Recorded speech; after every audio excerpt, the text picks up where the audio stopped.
কোরআন প্রথমে ছিল লোহে মাহফুজে।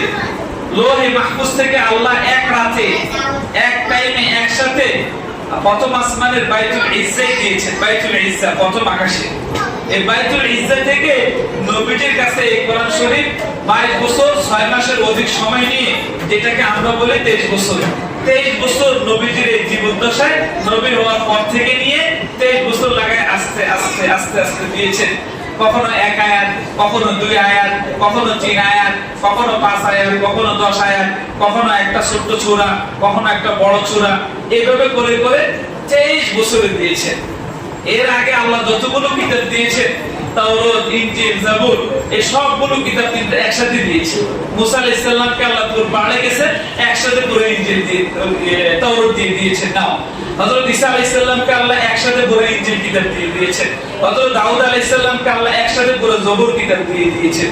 কিন্তু আমাদের নবীজিকে আল্লাহ যে কোরআন দিয়েছেন, এই কোরআন এত দামি, এত দামি, এই কোরআনকে হেফাজত করার জন্য মানুষের কষ্ট হবে একসাথে দিলে। এজন্য আল্লাহ এটা আস্তে আস্তে আস্তে 23 বছর লাগাই দিয়েছে। কয় বছর লাগাই দিয়েছে? আমাদের এই ছোট ছোট কচিকাঁচা বাচ্চারা, এরা কেউ 5 বছর বয়সে এখানে ঢুকে শিশু পড়ে, প্রথম শ্রেণী পড়ে, দ্বিতীয় শ্রেণীতে এসে শেষের দিকে এসে কোরআন শরীফ নেয়। তারা আলিফ বাতা থেকে নিয়ে শুরু করে প্রথম শ্রেণী দ্বিতীয় শ্রেণীতে এসে তারা কোরআন শরীফ শেষের দিকে নেয়।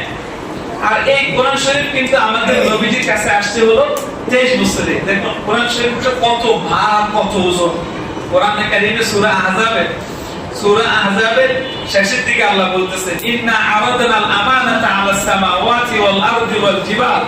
আমি এই কোরআনকে, এই আমানতকে পাহাড়কে বলেছি তুমি নাও। প্রথমে বলেছি আকাশকে, আকাশ তুমি নাও। আকাশ অস্বীকার করেছে, আমার দ্বারা সম্ভব নয়। ইন্না আরাদনাল আমানাতা আলাস সামাওয়াতি ওয়াল আরদ। এরপর আল্লাহ জমিনকে বলেছেন তুমি এই আমানত গ্রহণ করো। জমিন অস্বীকার করেছে, না পারবো না। ওয়াল জিবাল, পাহাড়কে বলেছেন তুমি নাও। ফাআবাইনা, সবাই অস্বীকার করেছে। আকাশও অস্বীকার করেছে,